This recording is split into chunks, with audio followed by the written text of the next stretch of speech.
You're nothing but a troublemaker from the projects. Look at me when I'm sentencing you, Judge Harrison barks. The gavel crashes down as 17-year-old Tiana stands frozen before him. The all-white courtroom audience snickers. Judge Harrison descends from his bench, invading her personal space. He snatches her court documents, letting them scatter across the floor. Pick them up, now. His shoe taps impatiently as she kneels to gather the papers. Her public defender remains silent, eyes averted. Remember your place, Harrison sneers, strutting back to his position of power. Tiana's jaw tightens. She grips her small notebook like a shield against her chest. The notebook in her trembling hands contains evidence that will obliterate Harrison's career within hours. Dawn breaks over the county courthouse. Tiana adjusts her modest blue blouse, the nicest one she owns. Her father, James, walks beside her, his maintenance uniform freshly pressed. They couldn't afford to miss work, but they couldn't afford a private attorney either. "Remember what I told you," James whispers. "Stand straight. Speak clearly. Look them in the eye." Tiana nods, clutching her notebook. Inside, pages of careful observations fill the margins. She's been preparing for weeks. Their assigned public defender, Mr. Walsh, meets them in the hallway. He shuffles through his overflowing case files, finally locating Tiana's paperwork. Davis. Tiana Davis. Right. The hotel trespassing. Walsh barely makes eye contact. Judge Harrison's courtroom today. Look, you should take the plea deal. First offense. Well, technically second if we count that park incident. But I wasn't, Tiana begins. Walsh cuts her off. Harrison is tough on, well, people like you. Take the deal. Community service beats juvenile detention. Across town, Judge William Harrison adjusts his silk tie in the mirror of his Westlake mansion. His wife places his coffee precisely where he expects it. Juvenile cases today, he complains, checking his Rolex. Delinquents wasting the court's time. There's one about trespassing at the Grand Hotel. He pulls out his phone and speed dials. Charles, Bill Harrison, about that trespasser at your hotel. Don't worry, I'll make an example of them. Can't have people thinking they can walk into establishments where they don't belong. Back at the courthouse, Tiana sits quietly, observing the proceedings before her case. A white teenager caught shoplifting receives a stern warning and 20 hours of community service. Another white defendant with vandalism charges gets a reduced fine after his father speaks to the judge. Then a black teenager appears, charged with loitering. Harrison's demeanor transforms instantly. His voice becomes cold, condescending. The sentence, maximum community service and a substantial fine. Tiana's hand moves quickly across her notebook page. Her observations grow more detailed with each case. As the bailiff calls Davis Tiana, a sharp-eyed woman in the back row sits forward, her attention locked on Judge Harrison. Tiana approaches the defendant's table, steps measured and deliberate. Judge Harrison barely looks up from his papers, a dismissive frown forming at the corners of his mouth. Another trespassing case, he sighs dramatically. Seems to be an epidemic of young people thinking they can go wherever they please. Mr. Walsh clears his throat. Your Honor, my client is a first-time offender in this context. We're prepared to discuss a reasonable penalty. Second-time offender, Harrison interrupts, tapping a folder. I see a prior incident at Westside Park after hours. I was studying, Tiana says quietly. The lights at home went out again. The park has benches under streetlights. Harrison's eyebrows rise. Did I ask you to speak? Mr. Walsh, control your client. The prosecutor stands, straightening his tie. Your Honor, the defendant was discovered in a restricted area of the Grand Hotel, specifically near the executive conference rooms where valuable equipment is stored. Security footage confirms she had no legitimate business there. What do you have to say for yourself? Harrison addresses Tiana directly now, leaning forward. I was there for a program, she begins. A program? Harrison scoffs. The Grand Hotel doesn't run programs for... He stops himself, but his implication hangs in the air. "Your Honor," Walsh interjects weakly, "perhaps a fine and standard community service would—" "Mr. Walsh, this court takes trespassing in upscale establishments seriously. It begins with trespassing, ends with theft." Harrison's gaze slides over Tiana's neat but modest clothing. The defendant has already shown a pattern of being where she doesn't belong.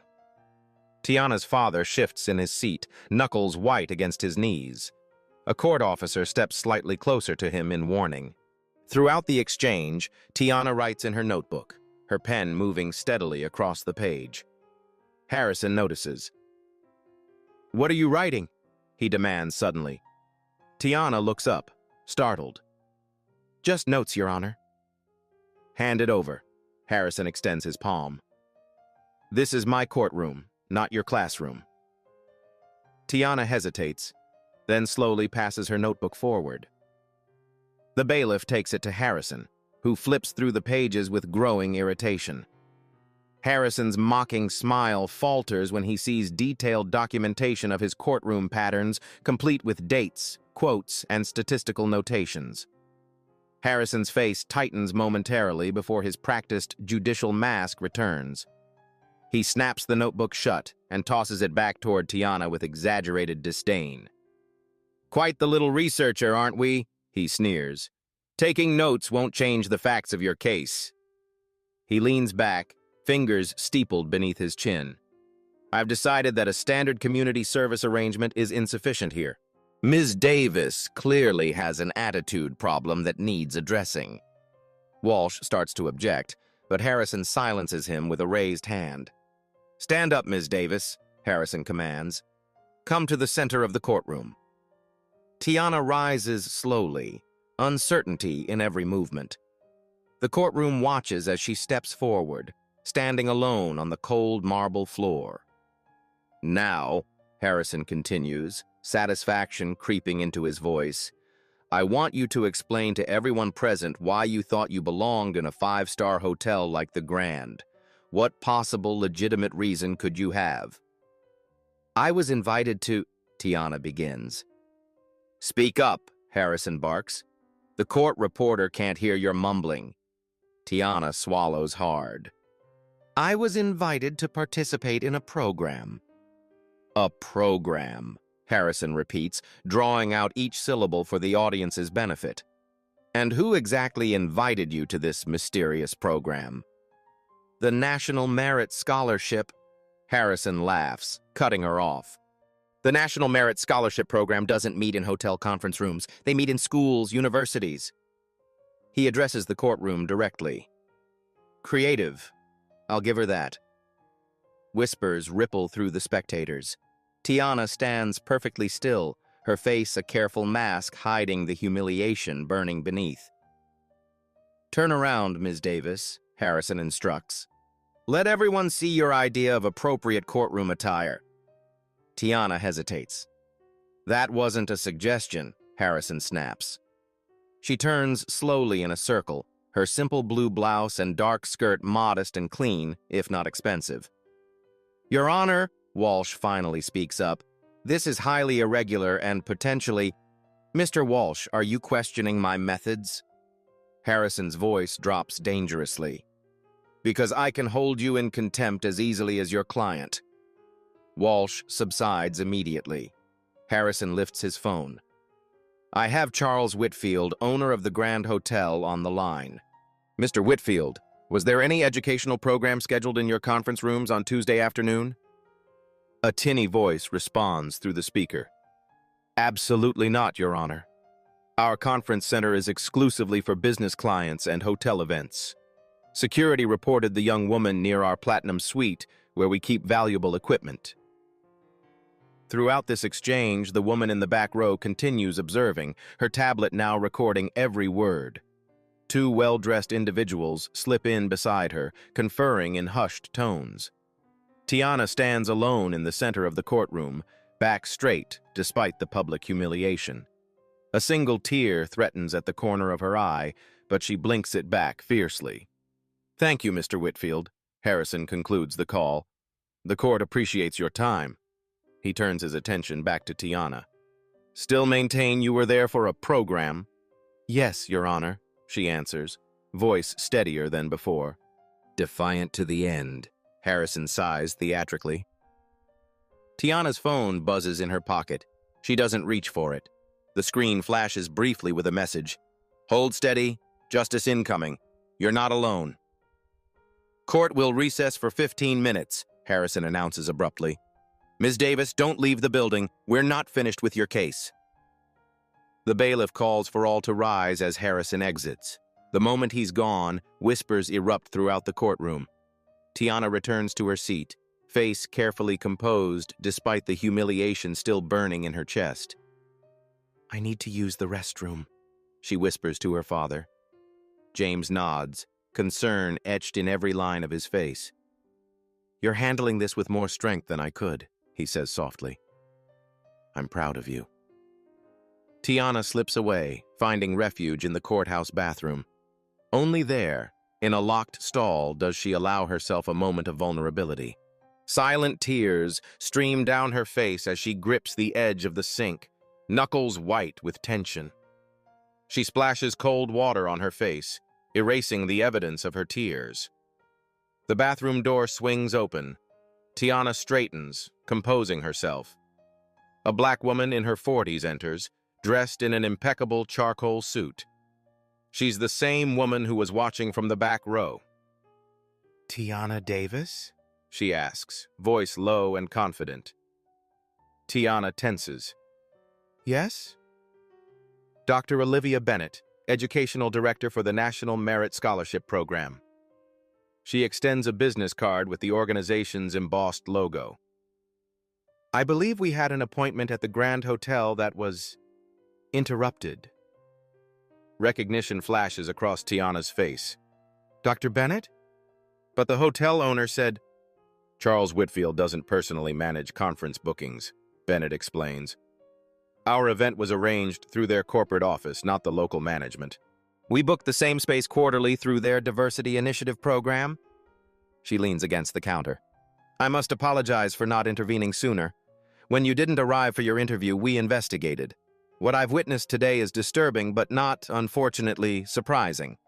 Bennett gestures toward Tiana's notebook. Your documentation of Harrison's behavior caught our attention. We've received similar reports from other minority students over the past year. Meanwhile, in his chambers, Harrison loosens his tie and answers his private line. Bill, it's Senator Grayson. Wanted to give you a heads up. Judicial review appointments are coming up next month. There's been some chatter about diversity on the bench. Harrison laughs. Political correctness gone mad. Don't worry about me. 20 years on this bench, and no one successfully challenged my rulings yet. Still, might want to tread carefully, Grayson warns. Actually handling one of those cases now, Harrison replies. Another delinquent who needs to learn respect for private property, making an example of her as we speak. Back in the bathroom, Dr. Bennett makes several calls in rapid succession. First to the hotel's corporate headquarters, confirming the scholarship program booking. Next to the State Judicial Review Board, speaking in clipped, urgent tones. Yes, it's happening exactly as reported, she says. We're witnessing it firsthand. She listens briefly. Understood. Everything's being documented. Her final call is to a senior partner at Marshall and Reed Law Offices.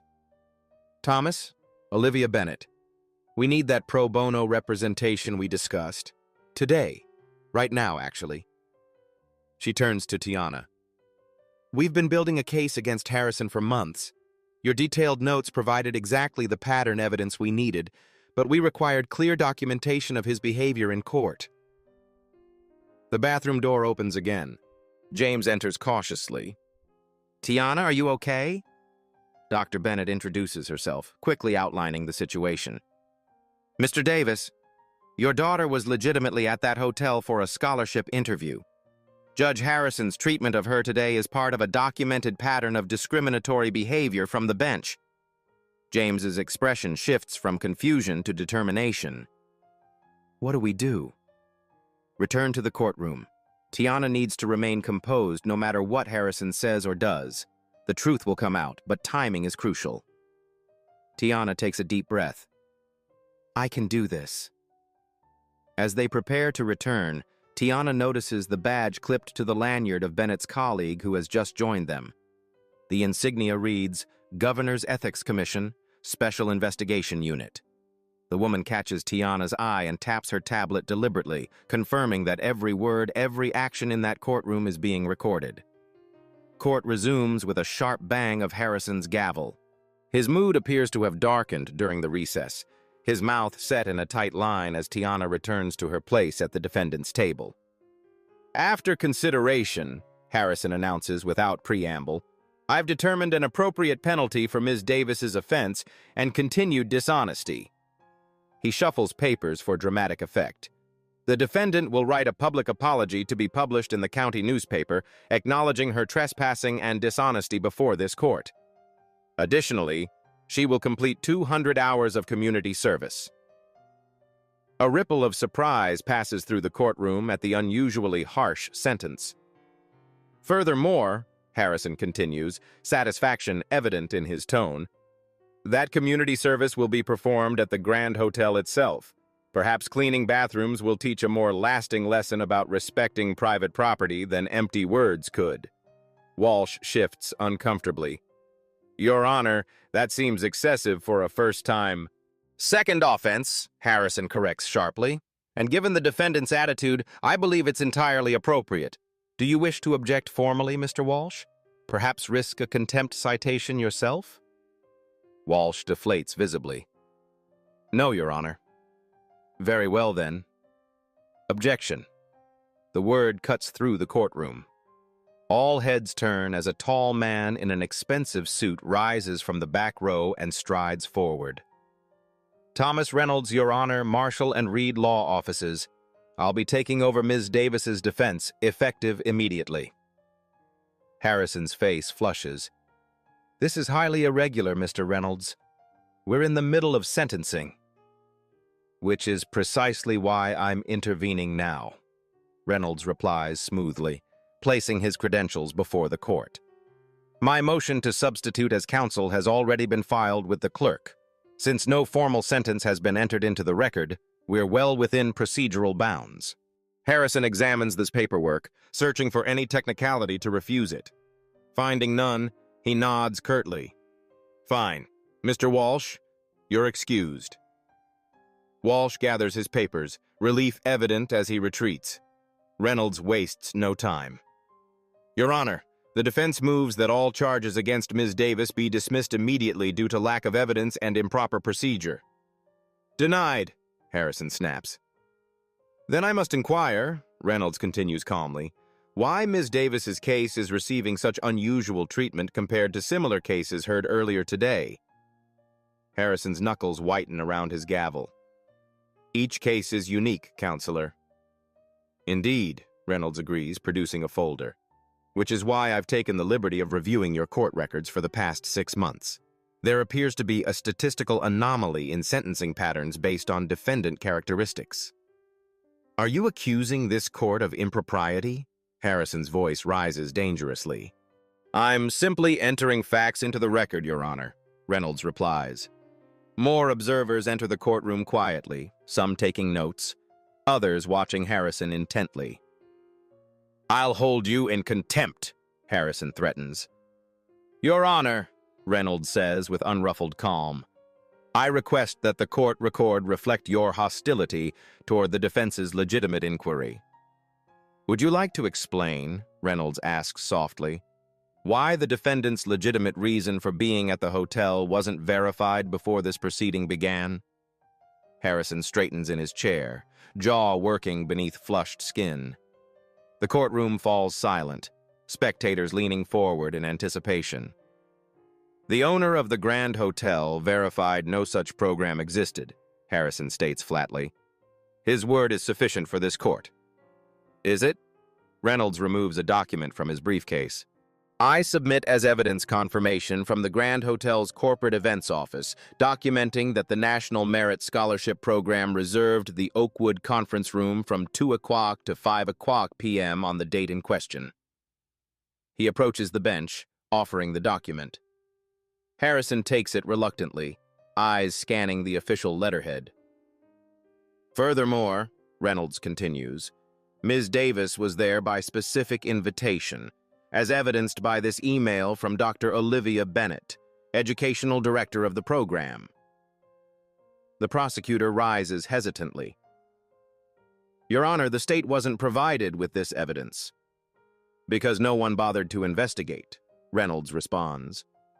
The defense shouldn't have to prove innocence when the prosecution hasn't established guilt. Harrison's phone rings.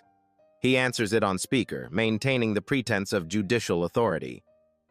Mr. Whitfield, were you aware of any National Merit Scholarship event at your hotel last Tuesday?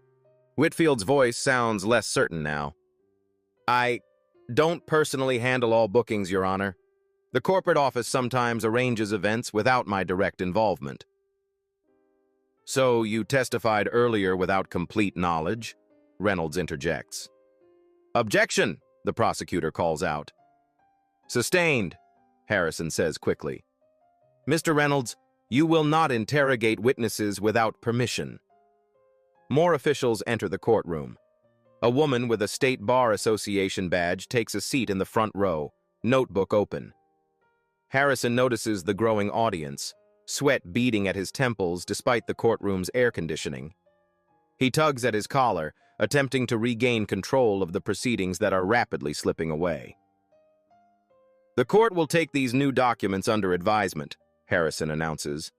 However, this last-minute evidence appears designed to ambush the court and the prosecution. With respect, Your Honor, Reynolds counters, proper investigation would have revealed these facts before Ms. Davis was publicly humiliated. One phone call to verify her story would have sufficed. Harrison turns his frustration toward Tiana. The defendant should have spoken up more clearly about her alleged appointment. Your Honor, Reynolds says, voice hardening for the first time. Ms. Davis attempted to explain multiple times. Court transcripts will show you interrupted her repeatedly and dismissed her explanations without consideration. The mood in the courtroom shifts palpably. Spectators exchange glances, some nodding in recognition of the truth being spoken. The prosecutor busies himself with papers, clearly distancing himself from Harrison's approach. Harrison checks his watch with theatrical impatience. This court's time is valuable, Mr. Reynolds. We can't afford to waste it on prolonged discussion of a simple trespassing case. Reynolds maintains perfect composure, hands clasped before him. The contrast between his professional demeanor and Harrison's increasing agitation becomes more pronounced with each exchange. Speaking of time, Your Honor, Reynolds says evenly, perhaps you could explain why cases involving minority defendants consistently receive more of your valuable court time than those involving white defendants? How dare you? Harrison explodes, slamming his gavel with such force that the sound echoes like a gunshot through the courtroom. This is contempt of court. One more insinuation like that and I'll have you removed. Reynolds doesn't flinch. I'm simply asking about a statistical anomaly in your court records, Your Honor. Public records show minority defendants receive an average of 43 minutes of court time, while white defendants average 17 minutes for comparable charges.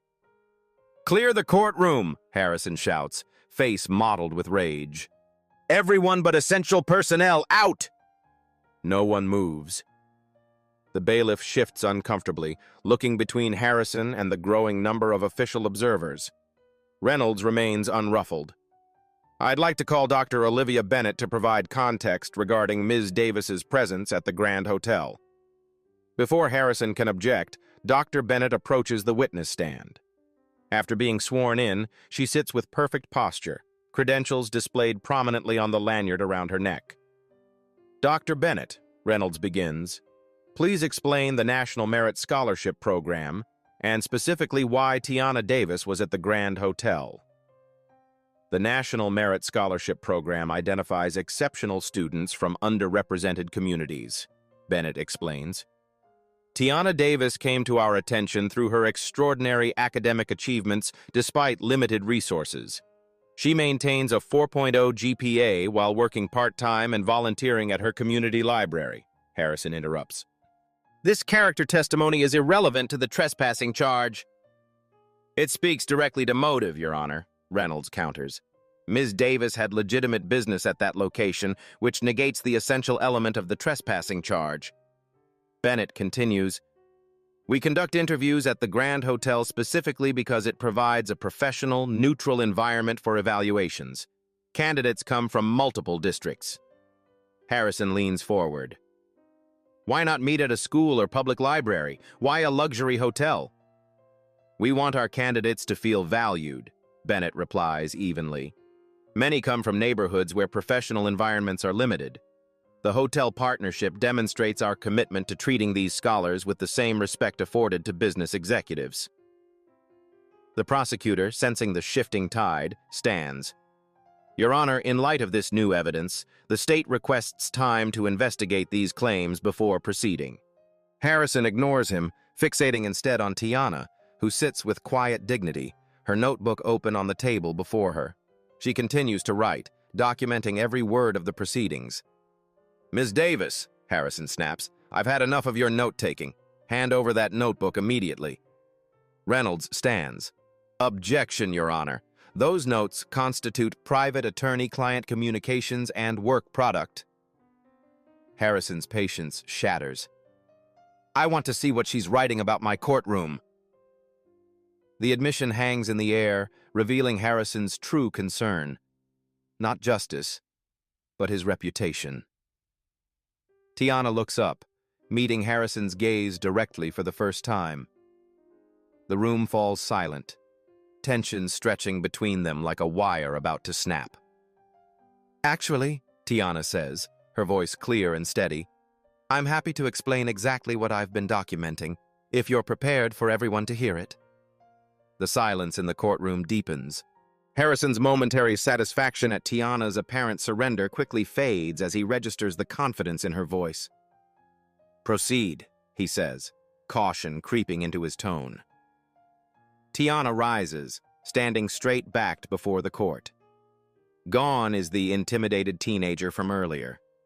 In her place stands a young woman with purpose radiating from every inch of her slender frame.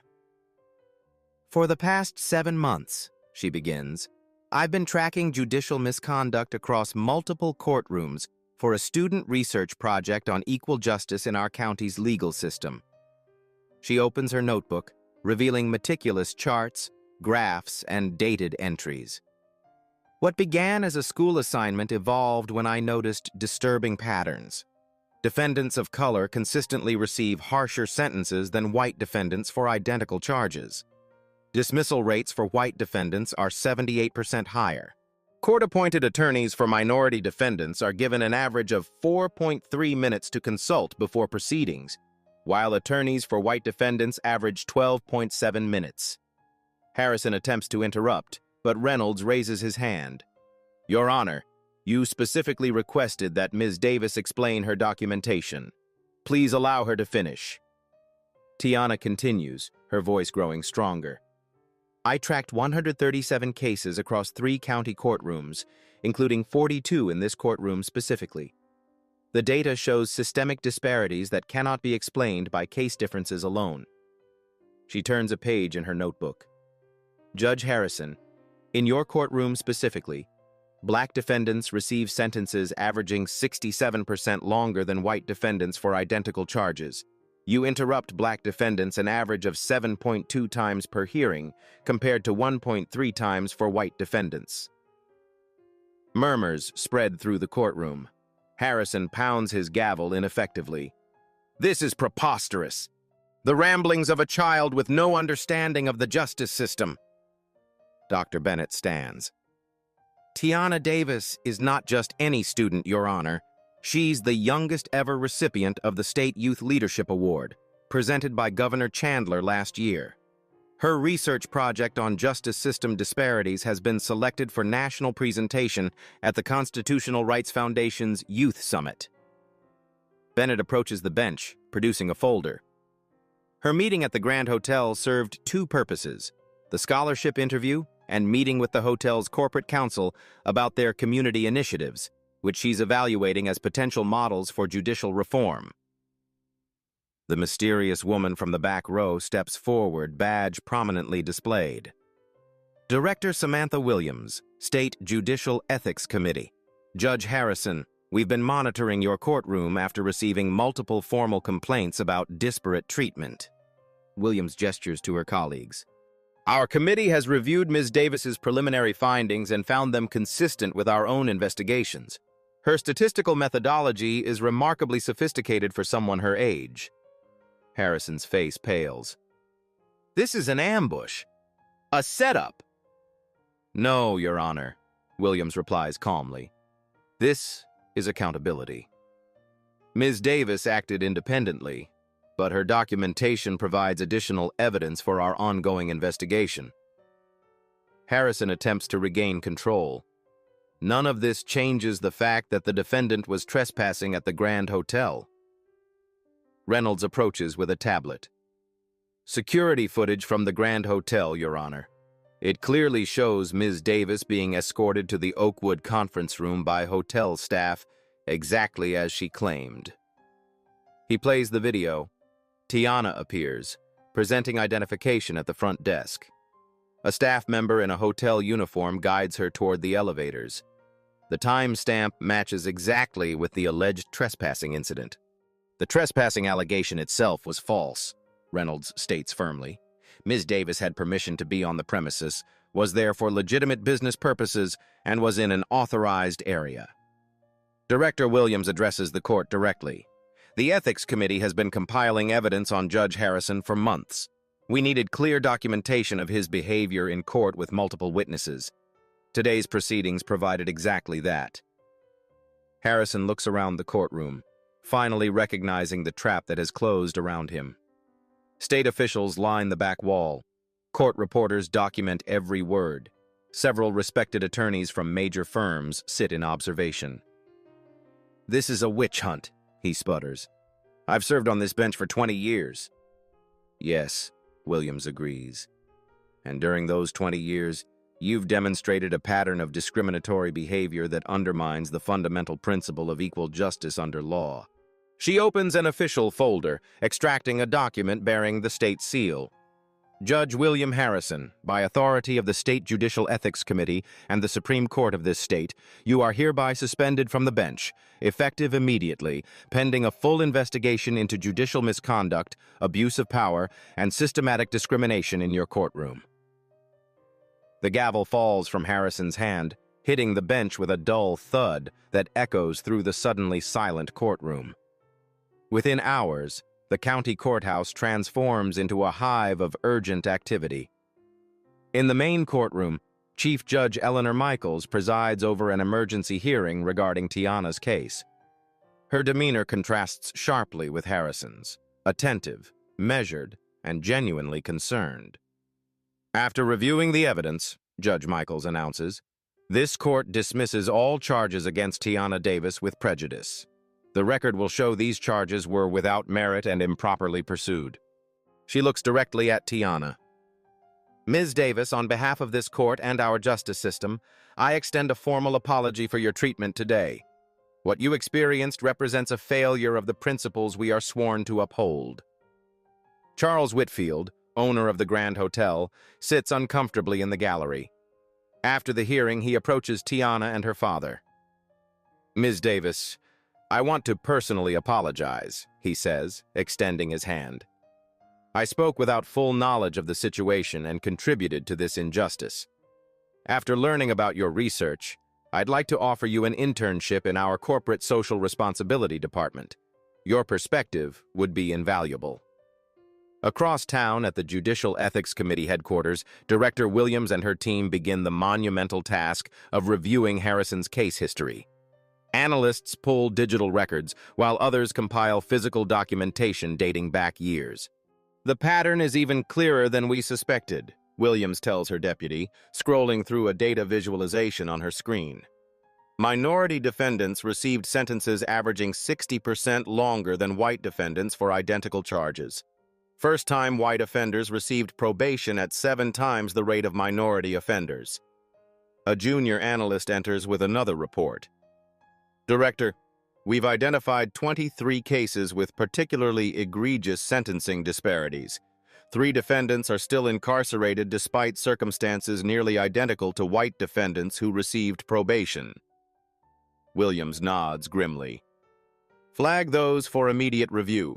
Contact the public defender's office. We need to file motions for reconsideration. The media descends with predictable hunger. Initial headlines focus on the sensational. Teen turns tables on biased judge. And student researcher exposes courthouse corruption. A television crews camp outside the courthouse, competing for interviews with anyone connected to the case. By evening, more thoughtful coverage emerges. The State Tribune publishes an in-depth analysis titled Systemic Bias, When Those Who Judge Are Not Judged.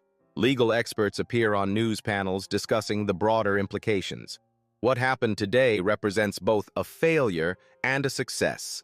Professor Elaine Montgomery, a judicial ethics expert, explains during a primetime interview. The failure is that a judge was allowed to demonstrate bias for years without consequence. The success is that finally, through the diligence of a remarkable young woman and proper oversight, accountability arrived. Tiana finds herself thrust into an unexpected spokesperson role. At a hastily arranged press conference, she stands beside Dr. Bennett, composed despite the forest of microphones before her. My research wasn't about targeting any individual, she explains carefully. It was about documenting patterns that affect real people's lives every day. One biased judge can impact thousands of families over a career. Her research, combined with the Ethics Committee's findings, provides compelling evidence for legislative action. State Senator James Parkman announces plans to introduce the Judicial Accountability Act the following week. Tiana receives an invitation to speak at the press conference announcing the bill. Ms. Davis's meticulous documentation provided the evidence we've needed, Parkman tells reporters. This legislation will establish independent review of sentencing patterns, mandatory bias training, and a more transparent process for judicial appointments. At the Grand Hotel's corporate headquarters, executives launch an internal investigation into how the miscommunication occurred. They discover that Whitfield's executive assistant, Gregory Palmer, deliberately failed to inform him about educational programs using their facilities. I didn't think those kinds of events belonged at our establishment, Palmer admits during his termination interview. They don't generate revenue and attract the wrong element. His dismissal is immediate, accompanied by a company-wide directive on the hotel's inclusion initiatives and non-discrimination policies. Harrison retreats to his Westlake mansion, doors locked against the media camped outside. He hires Julian Kraft, a high-profile defense attorney known for representing disgraced public officials. Judge Harrison's comments have been taken out of context, Kraft tells reporters from Harrison's driveway. His distinguished career speaks for itself. We are confident that a full and fair review will exonerate him from these politically motivated accusations. The statement backfires when the Ethics Committee releases transcripts of Harrison's courtroom remarks from multiple cases, revealing a consistent pattern of condescension and bias toward minority defendants. Even his political allies begin distancing themselves, their statements evolving from strong support to waiting for all the facts. Governor Chandler addresses the situation during a scheduled press conference. The integrity of our justice system depends on fairness and impartiality from every judge in every courtroom. My administration takes these allegations extremely seriously. We will follow the Ethics Committee's investigation closely and take appropriate action based on their findings. Behind closed doors, the governor's legal counsel reviews options for removing Harrison permanently if the investigation confirms the allegations. They also begin considering potential replacements, with an emphasis on candidates with demonstrated commitments to equal justice. The State Bar Association announces its own investigation into potential ethics violations by Harrison. Judicial misconduct of this nature, if confirmed, represents a serious breach of professional ethics, their statement reads. The Bar Association is committed to maintaining the highest standards of legal practice, including on the bench. Former defendants from Harrison's court begin coming forward with their stories. Community legal aid organizations establish a hotline for those who believe they received biased treatment. Within days, they record over 200 calls. Reynolds' law firm, Marshall & Reed, announces they will provide pro bono representation for appeals in the most egregious cases. Equal justice isn't just an ideal, Reynolds tells the press. It's a constitutional guarantee that must be enforced. Tiana returns to school the following Monday, attempting to resume normal life despite her newfound recognition. Classmates and teachers regard her with a mixture of admiration and curiosity. Her history teacher asks her to speak to the class about civic engagement and the justice system. Sometimes change starts with simply paying attention, she tells her peers, documenting what you see, speaking up when something isn't right. As the second week of investigations begins, a forensic audit of Harrison's communications reveals something even more damning. Emails between Harrison and certain prosecutors show coordination to target specific types of defendants, with explicit discussion of maintaining deterrent sentencing in problem communities. The Ethics Committee immediately forwards these communications to the State Attorney General's office, transforming the case from professional misconduct to potential criminal conspiracy. The State Judicial Center's largest hearing room reaches capacity an hour before proceedings begin. Television cameras line the back wall, their red lights blinking in silent witness. Security guards check credentials at every entrance. William Harrison enters through a side door, avoiding the media gauntlet outside. His expensive suit hangs slightly loose on his frame, evidence of weight lost during 2 sleepless weeks. Julian Kraft walks beside him, whispering last-minute advice. Gone is Harrison's imperious stride and confident smirk. He takes his seat at the respondent's table with uncharacteristic meekness, eyes downcast. The irony escapes no one. The judge now judged, sitting exactly where countless defendants once trembled before him. The 5-member Judicial Review Panel enters, led by Justice Rebecca Chen from the State Supreme Court. Their faces reveal nothing as they take their positions. This hearing will determine whether Judge William Harrison has violated the Judicial Code of Conduct and Constitution of this state, Justice Chen announces. These proceedings are not criminal in nature, but will establish whether Judge Harrison remains fit to serve on the bench. Director Williams presents the Ethics Committee's findings first. Evidence mounts in methodical, devastating sequence. Statistical analysis of Harrison's sentencing patterns, testimony from former defendants, court transcripts revealing disparate treatment, and the damning private communications. In this email, Williams highlights on the projection screen, Judge Harrison specifically instructs Prosecutor Phillips to seek maximum penalties for defendants from what he terms problem neighborhoods, while offering diversion programs for kids who made mistakes from good areas. Harrison's former clerk, Alexis Rodriguez, testifies about being instructed to schedule certain types of cases strategically. Judge Harrison wanted specific prosecutors assigned to cases involving minority defendants, she explains. He called it matching the right attorney to the right case, but it was clearly about ensuring harsher outcomes. As evidence accumulates, Harrison's defense strategy crumbles. Former allies abandon him one by one. Charles Whitfield, initially called as a character witness, instead provides a sworn statement about Harrison's previous comments regarding keeping undesirables away from establishments like the Grand.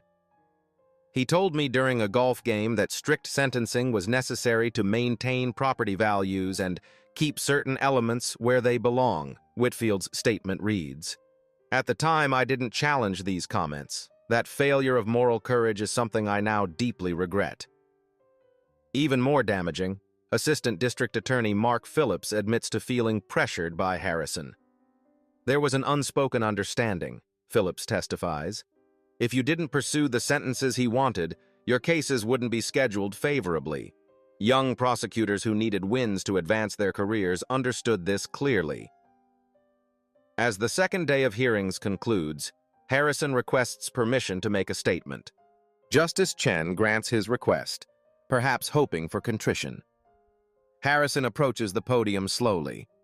He begins with practiced humility, expressing regret for any misunderstandings and citing his 20 years of dedicated service. But as questioning from the panel intensifies, his veneer cracks.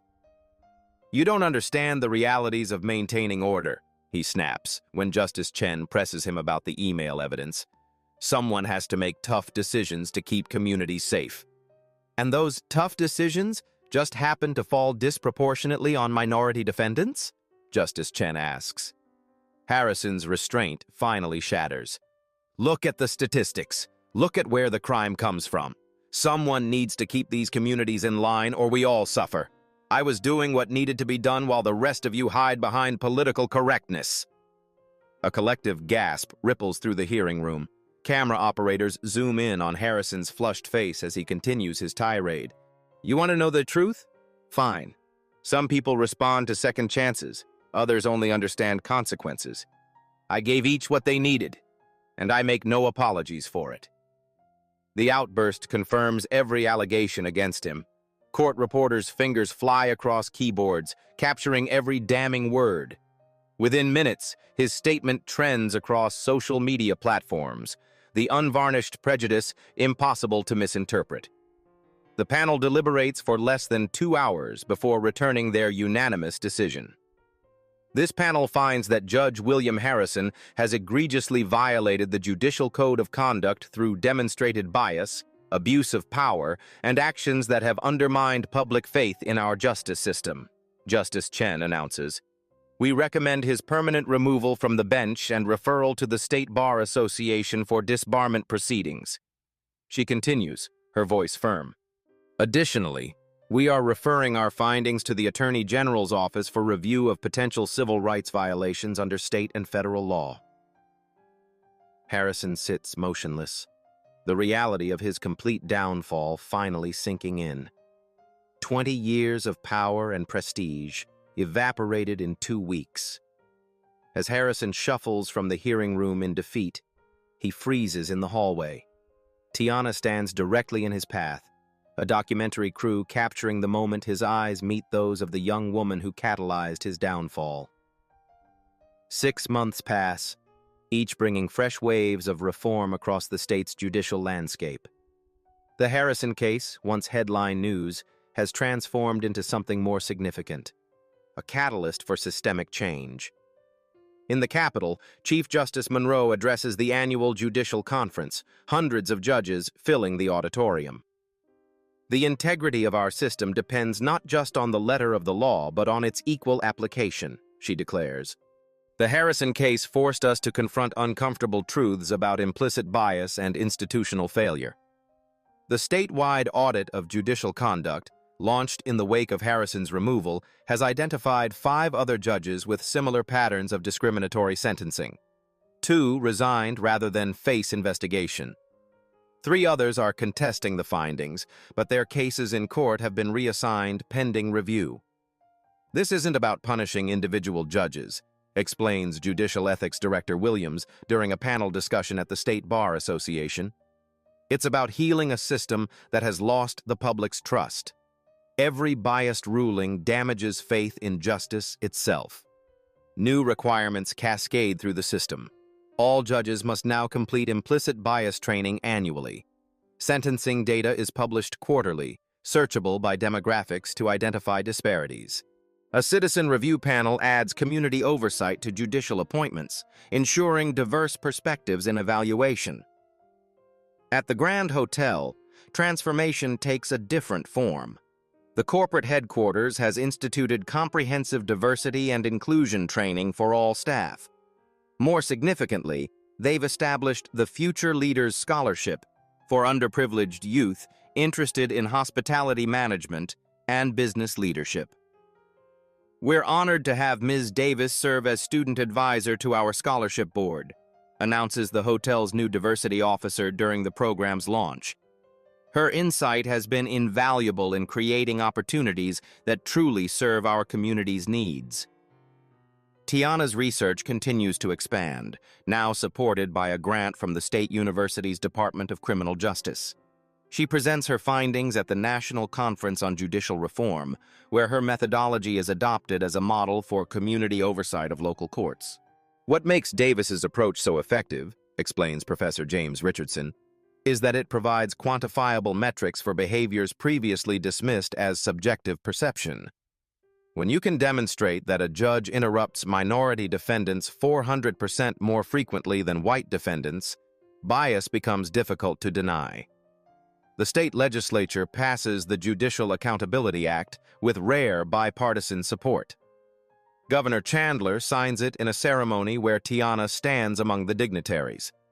Key provisions include mandatory recording of all court proceedings, transparent sentencing guidelines, and an independent review process for complaints of judicial misconduct. This legislation ensures that what happened in Judge Harrison's courtroom never happens again, the governor declares. Equal justice under law isn't just a phrase we carve on courthouse walls, it's a promise we must keep. Former defendants from Harrison's court see tangible results from the reforms. A special review panel examines over 300 cases, resulting in dozens of overturned convictions and reduced sentences. A class action lawsuit against the county results in a settlement fund for those whose lives were derailed by Harrison's discriminatory practices. "I lost 3 years of my life for something a white kid got probation for," explains Marcus Turner, released after his sentence was reviewed. "I can't get that time back, but at least now people believe what we've been saying for years." Law schools across the state update their ethics curriculum to include the Harrison case as a cautionary example. Bar exam questions now test understanding of judicial bias and attorney obligations to report misconduct. As Tiana prepares for high school graduation, a letter arrives bearing the presidential seal, an invitation to join a special White House commission on criminal justice reform. 1 year after the fateful day in Harrison's courtroom, Tiana stands at the podium in Courtroom 3, now renamed the Equal Justice Chamber. Sunlight streams through tall windows, illuminating the diverse crowd gathered for Judge Amara Patterson's inauguration ceremony.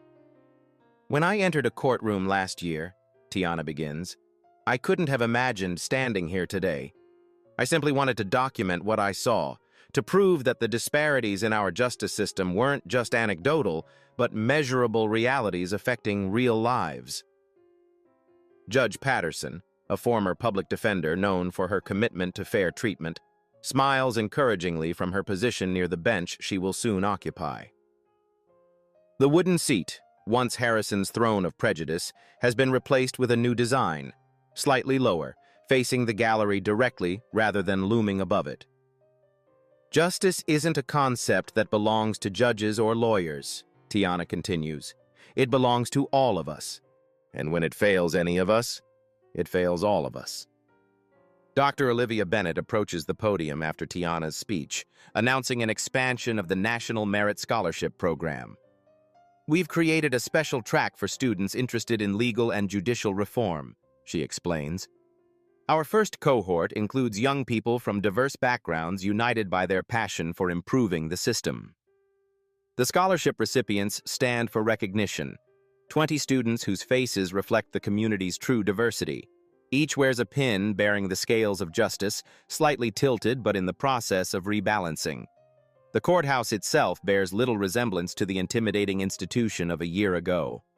Hallways display information about rights and resources in 8 languages. Community liaisons in bright blue vests help visitors navigate the court process. A monitor in the lobby displays the quarterly review of sentencing data, transparent for all to evaluate. "The building hasn't changed," James Davis observes to his daughter as they tour the renovated spaces. "But everything inside it has." William Harrison has faded from public view, his disbarment finalized after he chose not to contest the ethics violations. The civil penalties from class action lawsuits claimed most of his assets. Former colleagues who enabled his behavior have undergone mandatory retraining or been replaced. Mark Phillips, the prosecutor from Tiana's case, now works with the Ethics Committee, helping identify problematic patterns in other jurisdictions. "I was complicit through my silence," he admits during a training session for new prosecutors. "That's a burden I'll always carry." James Davis has found his own path forward, establishing a support network for parents whose children face court proceedings. "Navigating the system shouldn't require a law degree," he explains to a group of nervous parents gathered in a community center. "Knowledge is power, especially in a courtroom. Tiana herself stands at a crossroads of opportunity. Acceptance letters from prestigious universities cover her kitchen table, each offering full scholarships. She's decided to study law with a focus on judicial ethics and reform.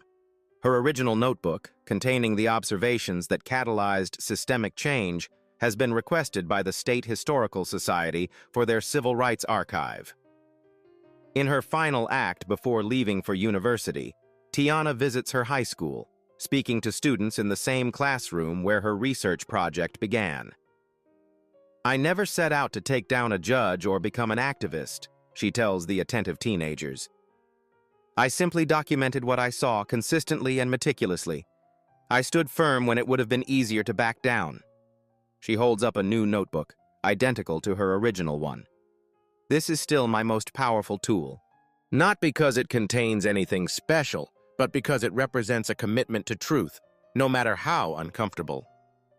The students lean forward as she delivers her final thought, words that will soon appear on posters in courthouses throughout the state. Justice isn't automatic. It requires vigilance, courage, and the willingness to stand firm when faced with injustice. If you found Tiana's story of courage and justice inspiring, don't forget to hit that like button and subscribe to PAP Stories for more powerful stories that spotlight systemic issues and the brave individuals who challenge them. Every subscription helps us continue sharing these important narratives that often go untold. Turn on notifications so you never miss our weekly uploads featuring people who stood up against discrimination and created lasting change. Join our community of justice advocates by commenting your thoughts below and sharing this video with anyone who needs to hear this message of accountability and hope.